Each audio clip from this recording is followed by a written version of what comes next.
بسم الله الرحمن الرحيم أرأيت الذي يكذب بالدين فذلك الذي يدع اليتيم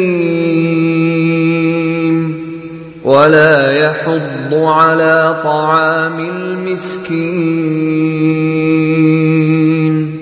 فويل للمصلين الذين هم عن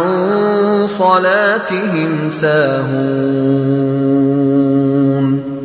الذين هم يراءون